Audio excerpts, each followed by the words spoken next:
Hello everybody and welcome back to another episode of Flying with Overkill F-16C Viper for DCS World. Before we get into today's tutorial, I want to let you guys know that I finally have a Patreon site up. There's a link for it in the description below if you guys are interested in supporting the channel. Supporting the channel as a DCS viewer will give you access to eventually the document that I'm working on for the mission editor, and it'll also give you access to my private personal Discord for the Overkill Productions channel that you guys can reach out to me direct, and then communicate with the other members as more members start to join. Obviously this is new, it's in its infancy, but I just wanted to share that information with you guys and hopefully pass that along. If you're interested in Microsoft Flight Simulator 2020, I do have a brand new A320 guide that will be released this weekend, version 1, where basically it shows someone who has never sat in the seat of an A320 or maybe any airliner and walks you through step by step how to create your flight plan all the way to landing the aircraft. Alright, so anyway, getting on with today's course. Today we're going to be taking a look at the CBU 87. That's a cluster bomb munition. Getting right after it, we're going to be going into the master arm on. We're going to make sure our fire control radar is on as it's used for ranging. Let's declutter the HUD here. Let's do it better than that. Oop, turn the flight path marker off. Didn't want to do that. There we go. Okay. And then now let's go ahead and just pop us into air to ground mode and see what we get. Now I'm going to put us into an active pause for just a minute here while we chat for a second. So you can see we are in air to ground mode. By default, profile 1 is selected, which is CCIP, continuously calculated impact point. And we have the CBU 87 selected. We have 4 canisters on board. We're only going to be dropping 1 at a time, so we're not going to worry about ripple or distance of drop. Now, they have 3 fusing modes, and the way it's supposed to work is nose-tail will use the decision height programmed into the SMS. Unfortunately, this decision height can't yet be altered. Okay, this is the altitude above ground at which the canisters will open.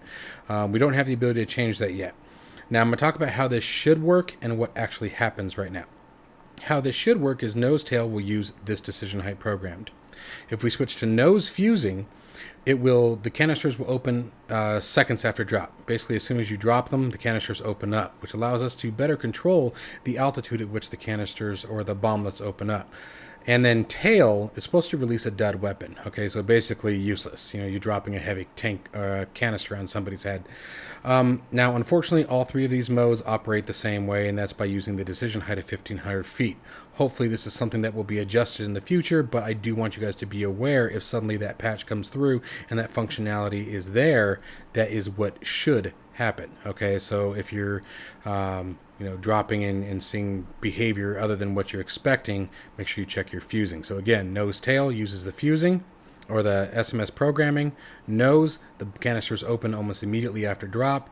Tail, nothing will happen. You just dropped a 900-pound tank on somebody. Okay?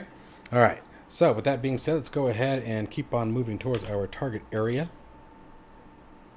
Today we're going to look at 2 different methods of dropping the weapon. Some things to be considering is that you want to make sure the aircraft is stable at a steady dive. You want to make sure that if you're not using the post-designated release, so remember switching to CCRP mode as we saw in the previous video, by pressing and holding the weapon's release button, then the target designator queue or delay queue will fall and rise basically and turn us into a CCRP mode. While holding the CCR or the weapons release button, we'll get the bomb release queue that we get in CCRP mode. And I'll be demonstrating that because I know I just garbled the crap out of that. And by the way, sorry, I am battling a little bit of a cold, so if I'm off, forgive me. But pretty simple dropping instructions there. Moving forward, in a CCIP standard drop, we're just going to do a standard 35-40 degree dive angle, so we're going to get a bit closer to our target area here. And we'll start pitching the nose down here. And what you want to do is put your flight path marker ahead of your target area. Don't drive the aircraft to the target.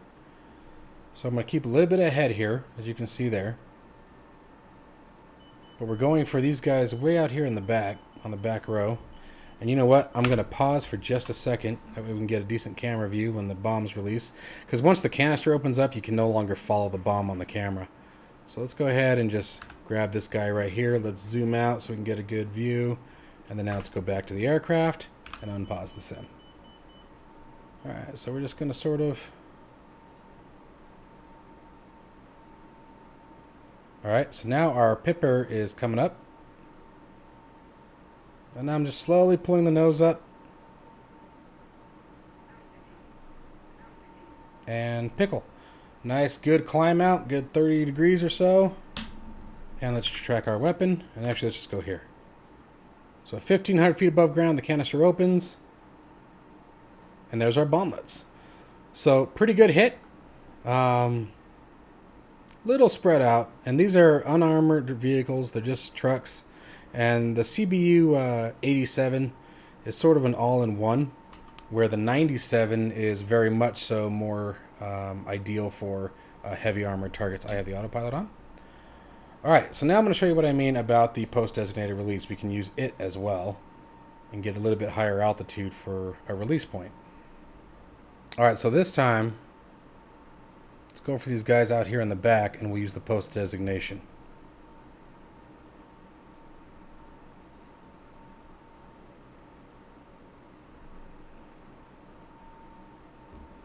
And so we're going to zoom in, get our pipper up on target here. Pressing and holding weapons release. You can see the bomb release cue falling through. Bomb has just been pickled. So basically put us into a CCRP mode. And again, it's going to do the same thing. 1,500 feet, the bomb will release, or the canister will open. And we're watching those guys there in the back.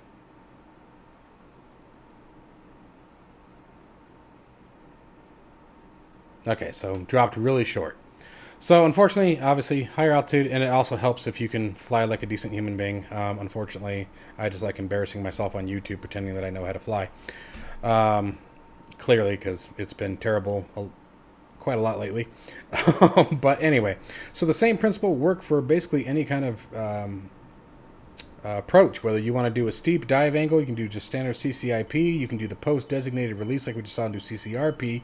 Obviously, that would be ideal for a lower altitude release. Just again, remember the decision height is 1,500 feet right now. So at 1,500 feet, that canister is going to open. So make sure you're above it. Things that may stump you. I have found that if you are, if the aircraft is unstable, the bombs won't release. If you're too high, I've seen it where it doesn't release. You really make sure if you're coming up, unless you're using the post-designated release mode, you have to make sure that this line here, the time delay cue, is not present. If that is present, the bombs aren't going to pickle if you just do a standard release. Like as we're just sitting here tooling around right now, if I were just tap the pickle button, okay, nothing released. The bombs are still on board. Okay. But if I pitch the nose down and get that delay cue line gone, so let's go, pitching, pitching, pitching, bomb's gone. Okay? So in order to use the weapon when the time delay cue is present, you must press and hold it and use it in the post-designated release mode. All right, well, that's it for this tutorial, guys. I hope you guys enjoyed it, watching me fly like an idiot. But, you know, it's always exciting. I like to entertain people, too.